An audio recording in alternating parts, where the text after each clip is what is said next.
Hello and welcome to the Mental Health Hour this Tuesday evening. I am Dr. Tapo and I am pleased to be here, to be spending this time with you. I hope you're well. I hope your loved ones are well. And I hope that wherever you are, you've been looking after your mental health, you've been investing some time, effort, not necessarily money, but time and effort into taking care of yourself, taking care of your mental health, and ensuring, especially around this season, right? The holiday season, like we've said before, is always very challenging. This is when, a lot of people start to look at their lives and the things that they don't have, whether it's partners, children, parents, whatever it is. We start to really self-examine, and then as the year comes to an end, we're looking at 2024. What did I do with my life? And you're comparing yourself to your neighbor and to this person and that person. It's just a really, really challenging and difficult time. And this is the time that you should be very much intentional about your health, about your mental health, about your physical health. Make sure you're resting, make sure you're eating healthy. I won't say make sure you're eating because I'm pretty sure you're eating, but are you eating healthy? Are you taking care of your body and making sure that you are self-caring? That's really what it is about. And for those of us who are maybe guardians, parents, carers of other people who need our help, who need our support, it's a time where you might find yourself stretched thin, right? I was just before we started, my brother texted me and we were doing Secret Santa, he said, and I texted back and said, I am the gift. I'm not doing Secret Santa. I am the gift. And I've been telling my family, my friends, that people, please do not expect anything from me this year. I am the gift. Appreciate me, not what I can give to you, because honestly, I'm not buying anyone anything for Christmas like that. Yeah, I'm the gift. So be reasonable in your shopping, in your eating, in your socializing. Be reasonable, because this is the time when we talked about this last week, when some people spend money they just do not have. You're spending money on expensive gifts because you want to impress, because you can't say no, whatever the reason is, but you cannot afford those things. Please do not do that to yourself. Do not succumb to any kind of pressure to spend money you don't have. That's not what this season is about. Focus instead on valuing the people in your life. Focus instead on valuing yourself as well, right? That's not being selfish, that is being mindful of your health, of your well-being, and that of your loved ones. So let's not be carried away with the season. As I was driving home, like I drive by lots of homes, and some of them, and I think I mentioned this last week as well, it's like they went into the store and took the whole aisle of Christmas decorations. And I'm thinking, if they're spending this much money just on decorating the outside, how much are they spending on the inside? How much are they spending on gifts, on all these frivolous type things? Now, I'm not a Grinch. I love Christmas. It's my favorite holiday. I love the holiday season. By end of November, I'm fairly buzzing, and that spirit of the season kind of sticks with me until sometime mid-January, and then I calm down because I love this time of the year. But what I'm saying is, don't overspend, because that is absolute foolishness. If you can't afford it, don't buy it, don't pay for it, don't promise it. Stay within your means. That is the healthy thing to do, because you overspend and then you spend the next year, high blood pressure, lots of stress, because you're trying to get out of debt.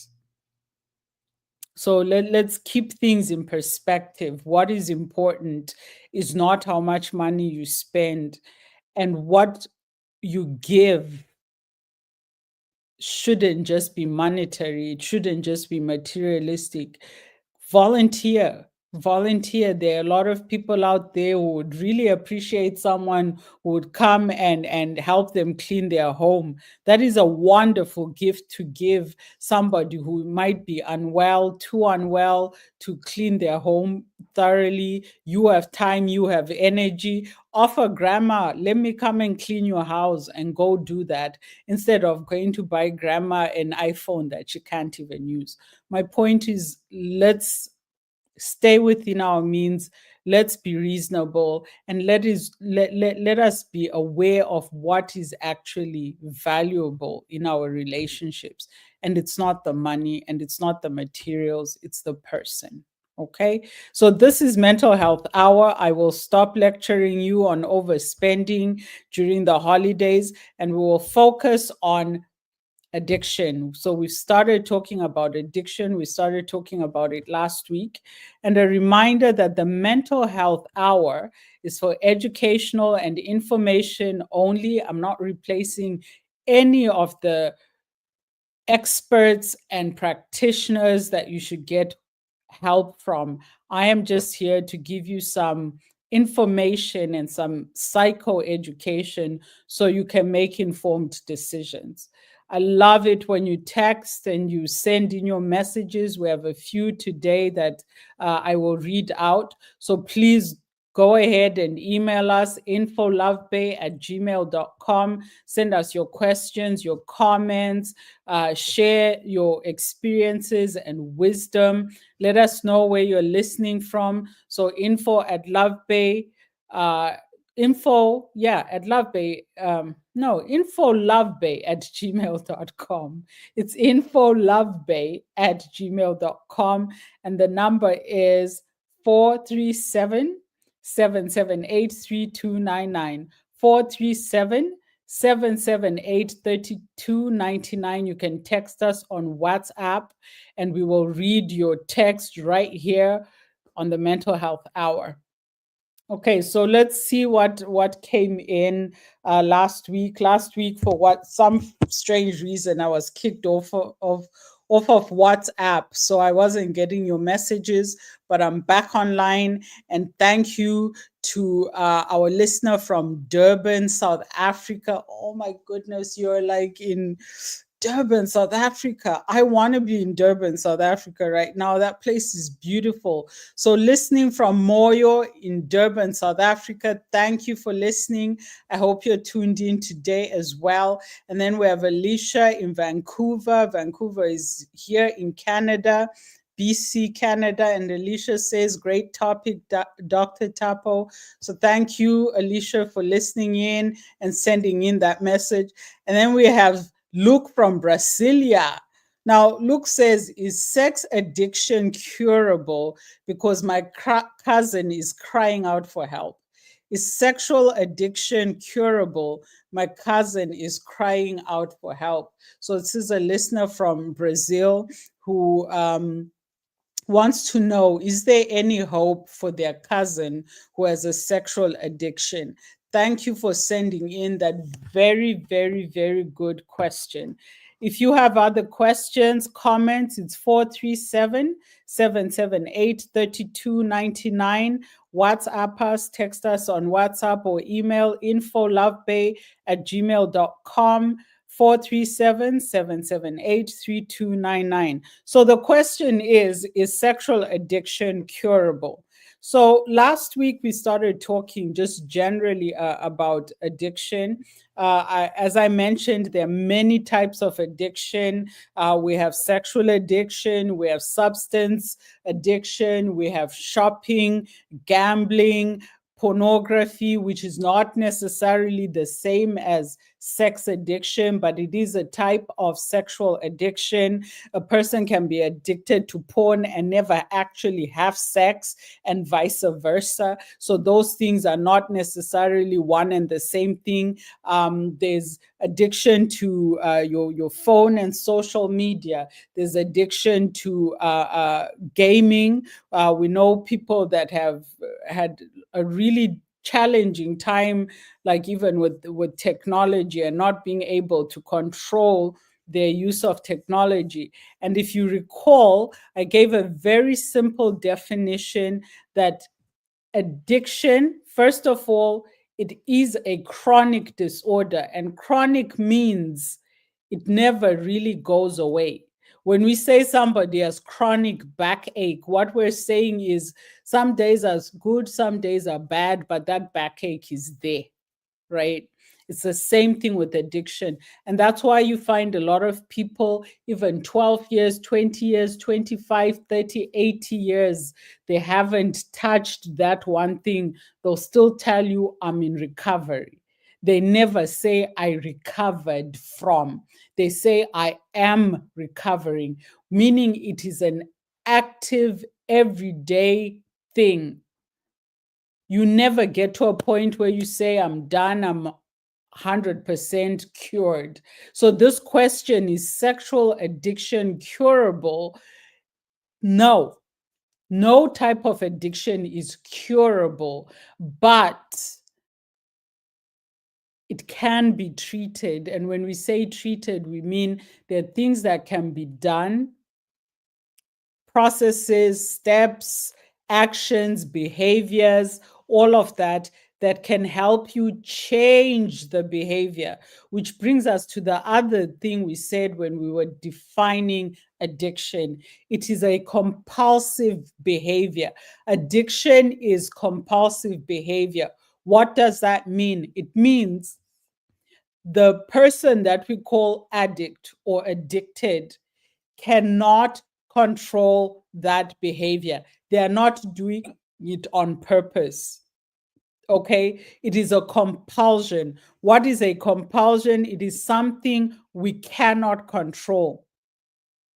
It is a compulsive engagement that has some kind of reward. And we talked about this before when I was saying, like, for example, you can tell somebody, let's say it's a man, because the unfortunate thing is men have high rates of addiction, whether it's to substances, to sex, to gambling, to most addictive things. Men have higher rates, and we looked at some statistics last time. I don't think we'll look at them today.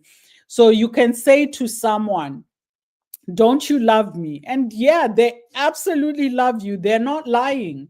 They love you and they want the best for you and they want to be a better person, but they cannot control that behavior. So when we talk about curing, it's not like we say it's a chronic disease, but it's not an illness like, let's say, the cold. You take some Tylenol, you sleep, drink plenty of fluids, and do all of that. Some of your home remedies, onion with ginger, garlic, lemon, honey, and then the cold is gone. And so you say, I'm cured. It doesn't work like that with addiction. There is no cure, but there is treatment. And that treatment focuses on changing the behavior, because it is the behavior that has the impact.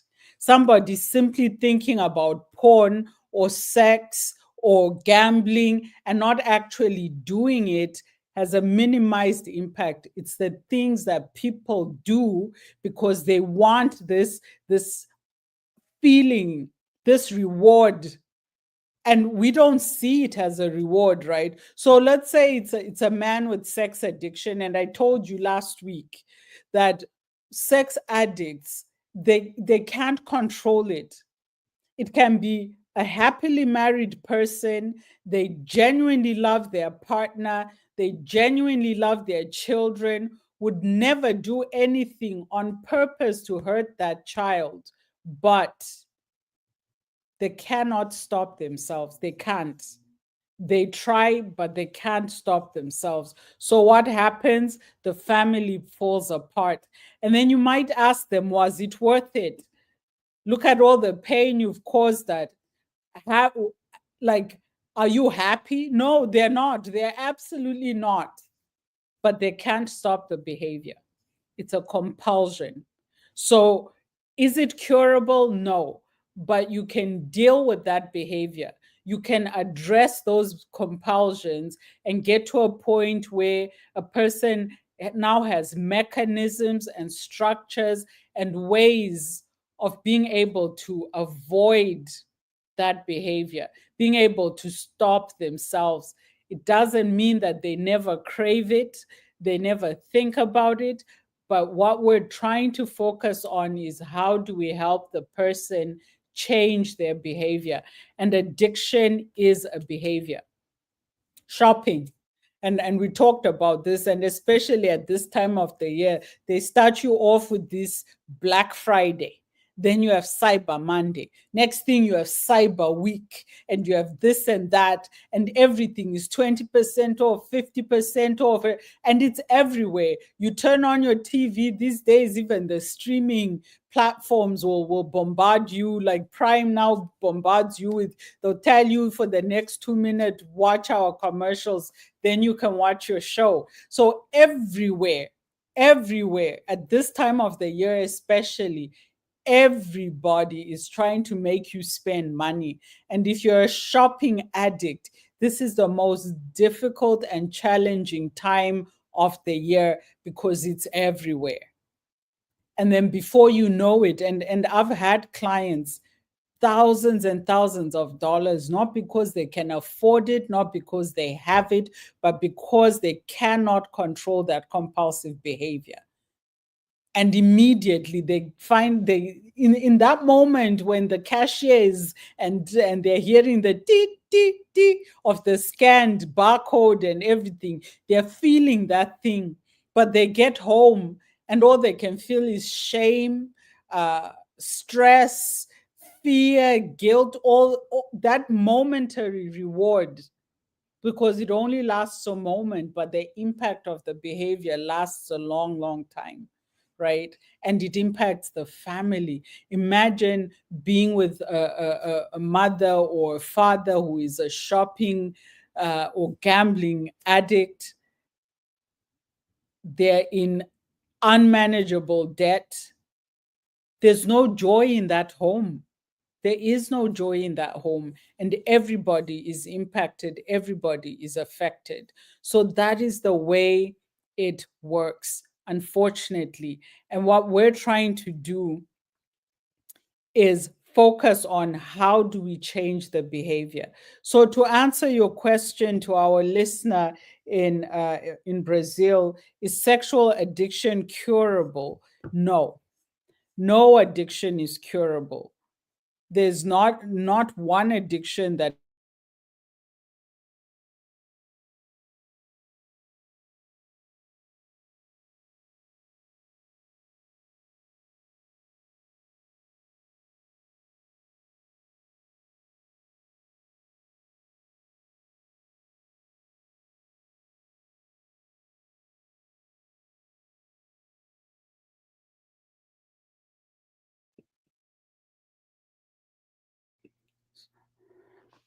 sorry, I'm not sure what happened there for a second.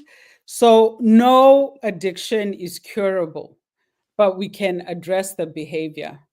And we also started talking about, it's not a conscious thing when we were defining what addiction is, right? It's not a conscious thing. And often people don't realize that this thing that they're doing will lead to an addiction. It's almost like they fall into a hole that they did not see coming. And last week, what I was saying was, if you know, like your parents, one of your parents, your siblings, somebody within your family, your grandparents, maybe even had problems with addiction, you've got to know that means you are at high risk yourself. right? Because some of it is genetic. Your genes play a role. And that's why I was saying last time that it could be the two of you, you do everything together, you and your friend, and they can drink and da, da, but when they decide, you know what, I'm not doing this anymore, it's time for me to grow up and make some changes in my life. And they can do it just like that. And then you think like, oh, this is great because you've always done everything together, except you can't stop. You were literally, and I gave the example of a couple I know who are in therapy right now. They started dating when they were teenagers. They've been together for over 10 years. They were partying hard, cocaine, all of that. And then she got pregnant and stopped all of that immediately. And he can't. He can't stop. He cannot stop. But they were doing these things together.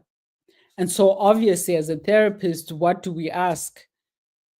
Family history. And it turns out his mom was an addict, his dad had mental health issues, or something like that. So, if and the thing is, it's not just addiction, it's generally what is your family mental health history. Because, and we've talked about this even when we were talking about depression, anxiety, and all of that, a lot of these things can be passed down. It is genetic. So if you have anxious parents who have anxiety disorder, you are more likely to also have some kind of disorder. It doesn't mean you absolutely will, but it does mean that you're at risk. So you want to take care of yourself. It's the same thing when we talk about like breast cancer, right? We talk about it all the time. Did your mother have it, your sister, your auntie, whoever? Then maybe you have a high risk of it too. It's the same thing with mental health. And unfortunately, it's the same thing with addiction as well. A statistic here, approximately 50% of an individual's susceptibility to addiction can be attributed to genetic factors, including that significant hereditary component. So you are more susceptible to addiction if your parents had issues, if your grandparents had issues, if it runs in the family. 50%. 50%. So that is addiction. Right. And we talked about environmental influences. So when we're talking like right now about the holidays and all of that, but also talking about peer pressure, a lot of times we get caught in these destructive behaviors because of the company that we keep. Right. Not knowing that, like I said, our friends can walk away, but we can't. And so we get caught up in certain things. And unfortunately, it's easier to get into them than it is to get out of them. So, going back to this idea of curable, what do we then like? Is there no hope? Is there no hope? Like, if somebody, no, there's plenty of hope, there's plenty that can be done. And as I said last week, over the next few, coming back from the holidays, because I'm going to take a little bit of a break, we'll start looking at individual types of addiction. So gambling on its own, porn on its own, sex addiction on its own, substance addiction on its own, shopping addiction on its own. So please send your questions, send your stories, send your comments. 437-778-3299, infolovebay@gmail.com. Now, I want us to just briefly, as we're talking about environmental factors, and I think a few weeks ago we were talking about seasonal affective disorder, and there is actually research that proves that people who have seasonal affective disorder also struggle with addiction, right?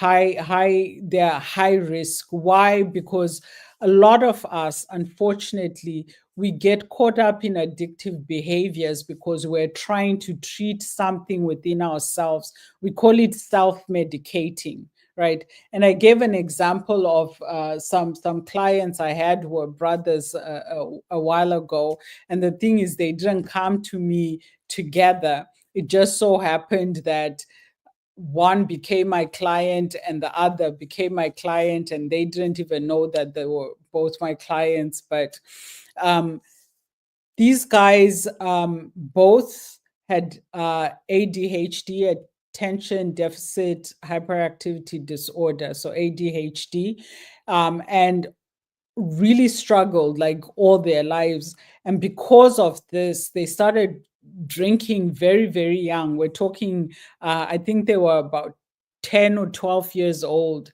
And by the time they were like 13, 14, they were already addicted to substances.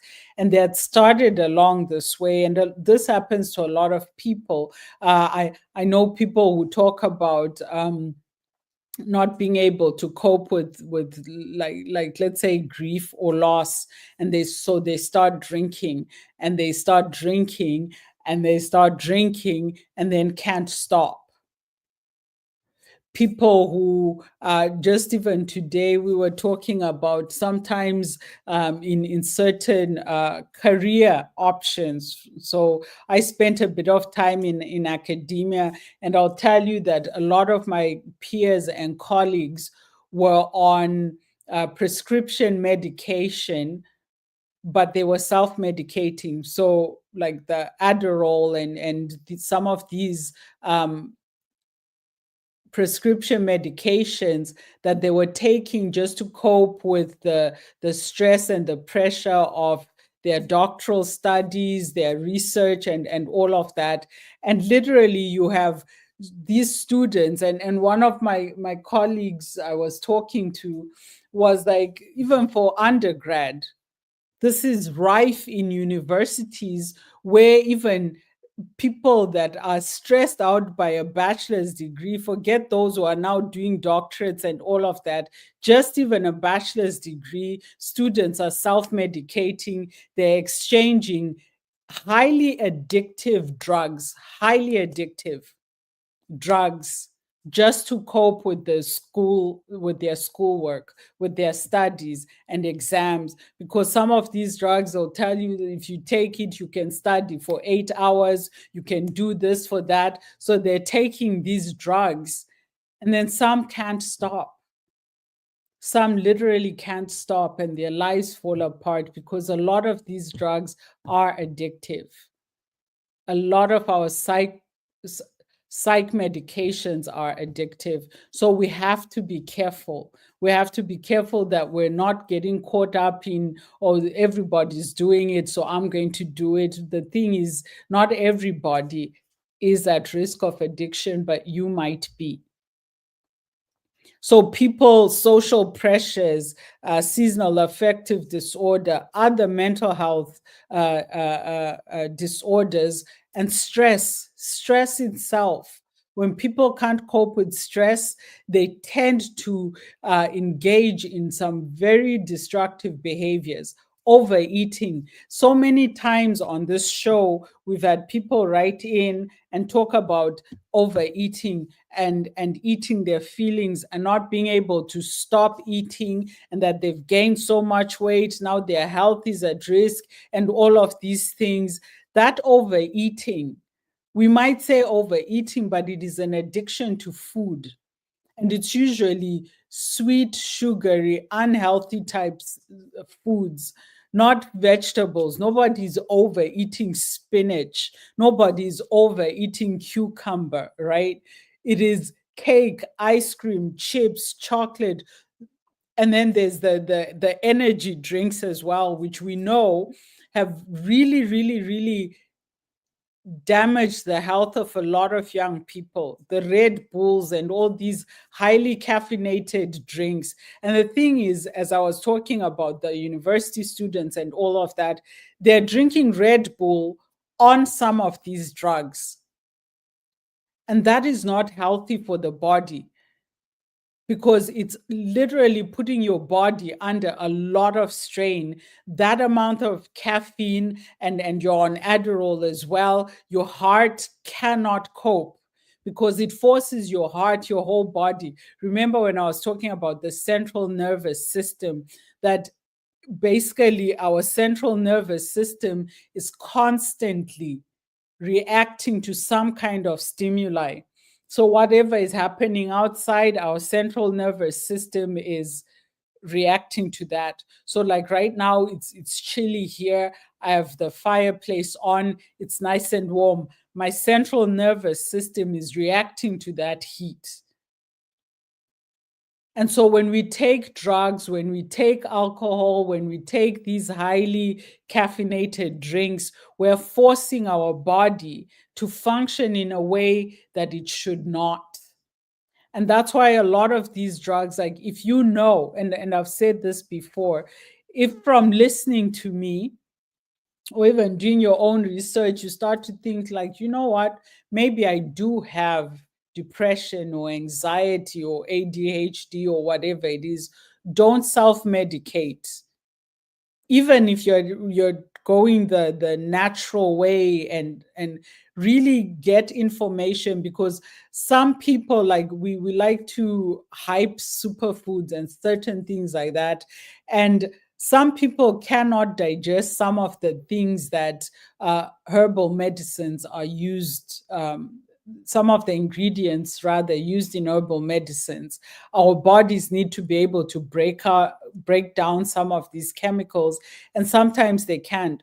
We've heard of people from turmeric or wherever you're from, however you pronounce it, actual health warnings that be careful with that. There are a lot of health benefits for it, but if you overuse it, it can actually harm you rather than do you good. So we have to be careful about self-medicating. Marijuana, that is the one thing everybody thinks like, oh, it's just marijuana, it's not addictive. That's a lie. That is an absolute big fat lie. Marijuana is addictive. Not only is it addictive, but it can be dangerous on many, many levels. And people just end up their lives torn apart by grass, basically grass, right? Because that's what we tell ourselves. It's a natural plant, but so is tobacco, and we know that's not good for you either, right? So just because it grows from the ground, a lot of poisons do, but we don't go around just swallowing and smoking them. It's the same thing with marijuana. It does have benefits, and we know that even in healthcare, you can be prescribed marijuana by a qualified practitioner. And that's the way to go, because they know how much is good for you, but they can also help you if things go south. Like we know through research that especially young people here in Canada, they legalized it a few years ago. And we've seen an increase in marijuana related psychosis, because it can trigger psychosis. We've seen an increase in anxiety because it can trigger that. It can trigger depression as well. And then there's the other part where it impacts your, like just even your motivation. You're so relaxed and you want to be relaxed for 6 months, and 6 months later, you don't have a job, you dropped out of school and all of that. But yeah, sure, you're still relaxed. These things have consequences. These things have very, very real consequences. So don't give in to the social pressures, and don't think because so and so did it and they were okay, I can go do it. Same thing with this, the trend of microdosing. A lot of people had started doing that. And I remember I had a young client, a young woman, very smart young woman, university and all of that. And she was struggling with anxiety. She was struggling even with her workload and stuff at school. And so she thought, well, let me self medicate. by microdosing. I'll just take a little bit at a time, little bit at a time. And this is usually mushrooms, right? Which have many health risks. And you can't microdose when you don't even know the dosage in the first place. Like, how do you know that's a microdose or just a little bit? No, it doesn't work that way. Microdose has become popular, and it does work for some people, but it has to be with the care of a professional who knows what they're doing, who knows how to help you monitor it as well. Because sometimes we guess at things. It's like when you're cooking, right?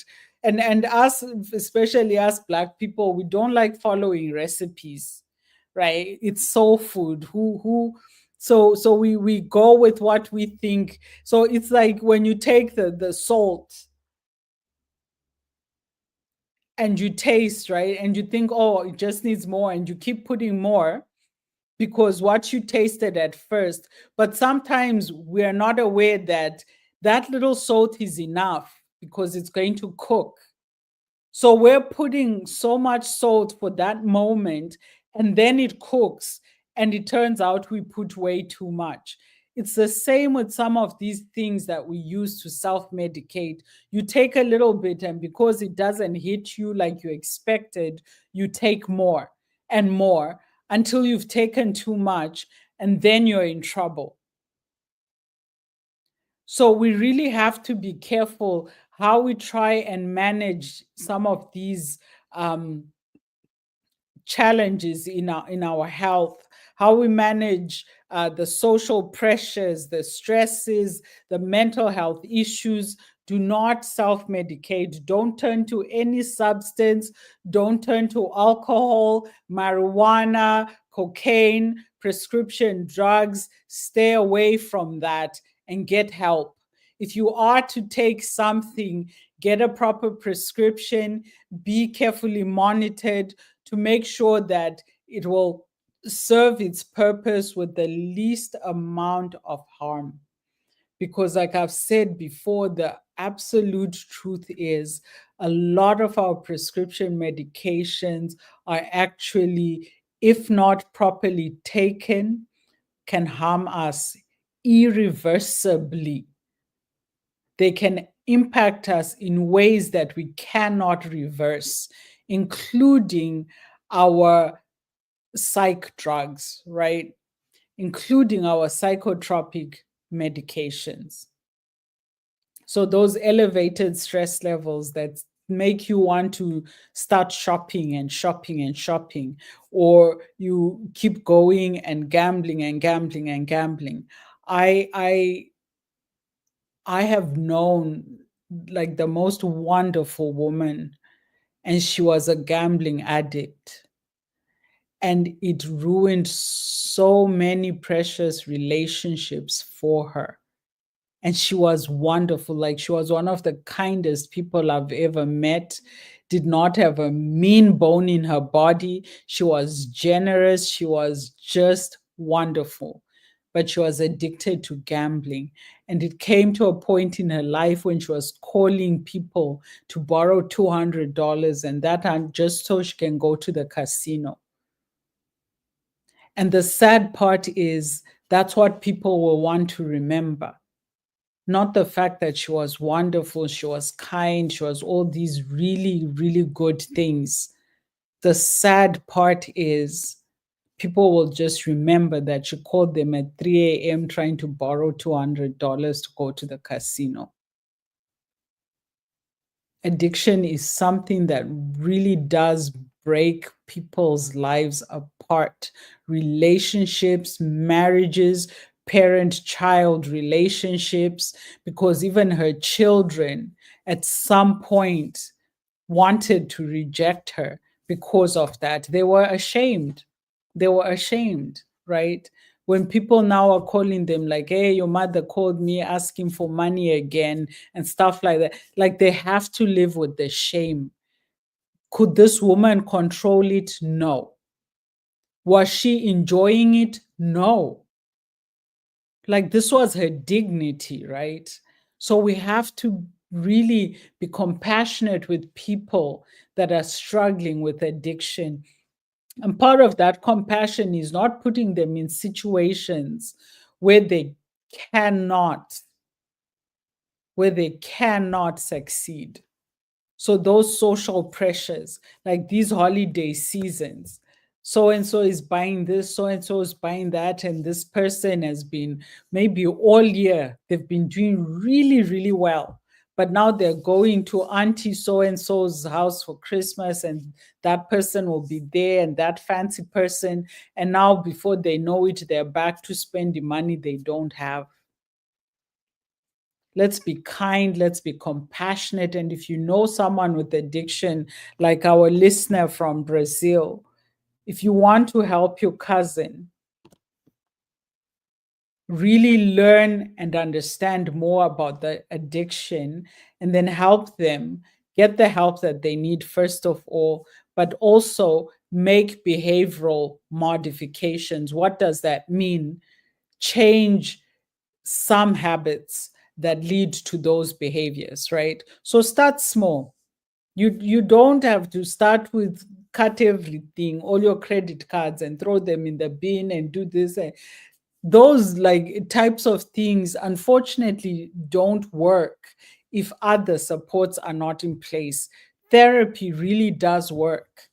There are addictions counselors who are specializing in gambling, who specialize in sex addiction, who specialize in shopping and all these things. Meaning they've really done the studies, the research, they've built that experience to be able to help.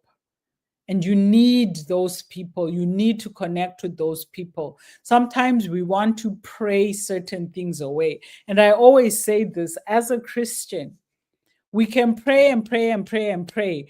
But if you're still in the same place, doing the same things, your prayers won't change anything, because you need to move. You need to move away from those things, right? So we need to move away from this calling everything a demon. I grew up in a very Christian household, and I love it. It is a part of who I am. And I grew up around Christian, and like the number of demons we name and shame is like, sometimes it's like, you know what? Not everything is demonic. Sometimes it is something that we need to do without like calling it a demon. Pray, yes, for sure. Pray for people, but also act out of love and compassion. Pray, yes, but act. If you've been struggling with something, make changes, move away. If it's something that you feel like, okay, this thing, I can't do it on my own, figure out who can help you. Who can help you, who you can go and talk to, who you can go and stay with, who can come and stay with you for a little while and help you make those changes. We need to be very, very practical in our faith. Saying so and so, it's a demon, it's a demon, it's a demon, but like you're just naming and shaming demons, but you're not doing anything to actually help, is not helpful. We need to be practical, and addiction is one area where only practical measures will actually produce the results we're looking for. And I said this last week, and I was saying this earlier today, that you can try and appeal to a person's logic. Addiction is not logical. It is not about logic. You can try and say to them, oh, but don't you see this? But that won't change anything, because they do see it, and they have the shame and the guilt and all of that. And honestly, and I've seen this with families struggling, the more you do that, that person just ends up running away, avoiding you. And next thing they know, they'd rather sleep under a bridge than hear you in your sanctimonious preaching one more time. I've known children 13, 14, 15 years old who were struggling with addiction, who ended up on the streets or in a shelter somewhere because they were being lectured, they were being beaten, but in all of that, they did not get access to the help that they need. Yeah, okay, discipline your children or whatever it is. And I was just saying to our Love Bay host that just this past week I was reading about a woman who's talking about her porn addiction. And you know how old she was? 10 years old. She was addicted to porn at 10. 10 years old. I don't know if it's that she stumbled across it on the internet at some point or whatever, but at 10 years old, that compulsive behavior had already gripped her. And you can try and pray, you can try and beat, you can try and none of that will work if you don't get her the help that she needs. And right now, she's talking about her experience, and it's not something to be proud of, right? Most of us, if that was us, we would never tell a living soul, would keep it hidden in our hearts. But the reason why she's telling people is because she's realized that if we don't talk about these things, if I don't share my story, how will the next person know how to handle this? I've known parents who caught their children, whether it's marijuana or whatever, and they beat them to an inch of their lives. And the very next day, next week, whatever, that same person is smoking again. You cannot beat it out of people. They need help. They need help. So if you have a loved one, a child, a parent, whatever it is, and I've talked before about, and I'll never forget this woman. I will never ever forget this woman. Why? She was a completely devoted mother, raising her children, beautiful children who are now adults. And at some point along the way, alcohol, and she couldn't stop. She could not stop. And her family tried to beg her, they tried to guilt trip her, they tried everything until she was in the hospital. She was in the hospital, and the doctor was telling her, like, it's too late from drinking. It's too late. She was happily married, same man, for over 20 something years. They were immigrants from South America. They came together. And somewhere along the way, she developed an addiction to alcohol and she couldn't stop. She couldn't stop. She came to see me. She was crying. I don't know what to do. My husband, like, he's still there, but I don't even know why he's still there. At some point, he's going to leave. The daughter came to see me. Please help my mom. Like, I don't understand. Why is she doing this? The whole family is falling apart. Her daughter was in her, I think, mid-20s. And the next thing I heard, and the daughter came to see me some months later, her mom was gone. Her mom was gone, and it was because of alcohol. Same husband, same children, over 20 years.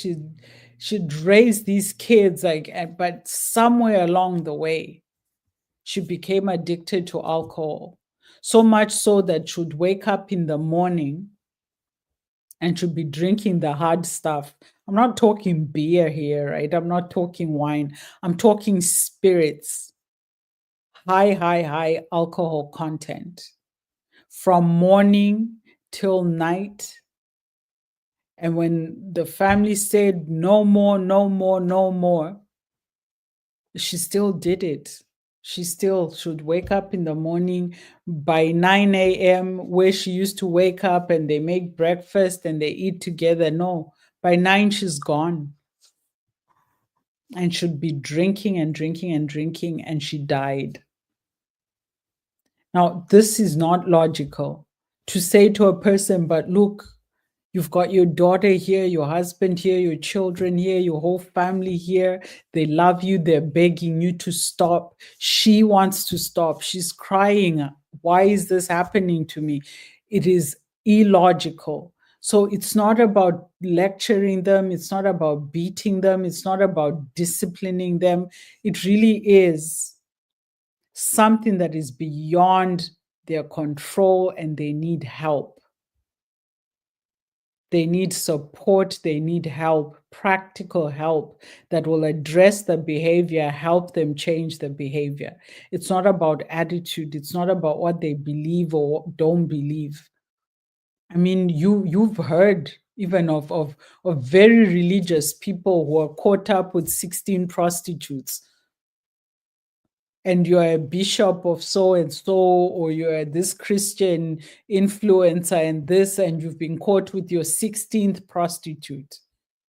It's not logical, and it's not deliberate. It's not simply lust. It has gone beyond that. It is an addiction. And we need practical measures. So by all means, pray for them. By all means, tell them that you love them and you want them to stop, but that will not get them where they need to be if they don't get the help that they need, if they don't introduce new behaviors that will prevent those old ones. And you've got to support that. You have to be part of those new behaviors. You can't say you stop drinking and then at Christmas you go and buy 24 bottles of vodka or whatever it is, and you're sitting there and you're thinking like, well, I don't have the problem, you're the problem, so I'm going to keep drinking, but you have to stop. You're not helping. You're not helping. And sometimes those are the sacrifices we need to make. Sometimes those are the sacrifices we need to make. Couples in relationships with sexual addiction have a really, really hard time, because you who doesn't have the addiction, you're looking for that intimacy. You want to connect with your partner, but their addiction has led them to so many wild places and wild things. And they are at a point where they have to step back from sexual content for some time, which means now you're deprived, right? Now you're deprived and you're thinking, but I didn't do anything wrong. And if they're sleeping with that person and that person and that person and that person, why don't they want me? Why don't they desire me? Because I had a couple I worked with at one point, and they, between the two of them, no longer they had a sexless relationship. And yet the man was sleeping with all sorts of people. And it's not that the wife was unattractive. It's not that she didn't want to have sex with him, but the addiction was causing him to do all these things. And because of all that stuff he was doing out there, he was feeling dirty and guilty and couldn't connect with his wife anymore. And he loved her and she loved him. And they had beautiful children and a beautiful life together. So we really need to develop a deeper understanding of some of the behaviors that our loved ones engage in. They're not doing it to hurt you, to disrespect you. They're not doing it because they don't love themselves or all of that stuff. It's a chronic disorder. It's a compulsive behavior. It is something that they need help dealing with. So be that support and help them get that help, and then be part of helping them with new, healthier behaviors. So send in your questions 437 778 3299 as we talk about addictions. When we come back in the new year, we'll start looking more closely at each type of addiction. So substance addictions like drugs, prescription drugs, smoking cigarettes, that's an addiction as well. Alcohol dependence, and sex addiction, porn addiction, gambling addiction, food addictions as well, and technologies. So we'll start delving a little deeper in each type and looking at some of the symptoms for those things. And you'll find, as we found in some of these things, is the symptoms are very similar. And what I said last week with the addiction is, and why you might find somebody who was addicted to alcohol, but now they won't even take prescription medications, but their substance of choice, as people say, was alcohol. And the reason why is it's very easy to go from one addiction to another. People with sex addiction are also likely to have substance addictions. Even people with food addictions are more likely to have other types of addictions because it's that compulsive behavior. They are searching for that momentary reward, and it can come in many ways. Last week, what I said was a lot of people, especially when they're caught in their infidelity and adultery and all that, will claim they have sexual addiction. And like I said to you, like with sexual addiction, if your person, your mate, has been seeing the same person, they've been going out on dates and doing this and doing that, that is not sex addiction. That person is simply cheating on you. End that relationship and move on with your life. And I'm sure you'll find somebody who respects you. With sex addiction, like real sex addiction, it's not about dating and all of that. It really is about that momentary reward. So that's why you'll find somebody's been sleeping with 32, 42, 800 people in a very short period of time. There's no intimacy to it. It is simply about the gratification, about that physical reward. So it's almost like anyone will do. They are not discriminating. They just want it as soon, as quick, as convenient for that thing. So that's why you find that when they start admitting the truth, they will tell you that in the month of November, I slept with 14 prostitutes, or I slept not even just prostitutes or sex workers. No, I slept with 14 random people. I go to the club, I can sleep with 3 people from that club, one after the other, or whatever it is. It's very chaotic, it's very illogical, it's not about intimacy, it's not even about the person. It's about that moment of gratification. So don't be caught up in the, oh, it was so many people and all of that. It's really about that behavior. And we're trying to change that behavior, trying to identify this behavior and change it. A person cheating on you, it's about intimacy, it's about other things. I'm not saying they might not have issues and problems and trauma and all of that, because we do know that some people, especially childhood trauma, can lead to unstable relationships, including infidelity and adultery, or whatever you want to call it.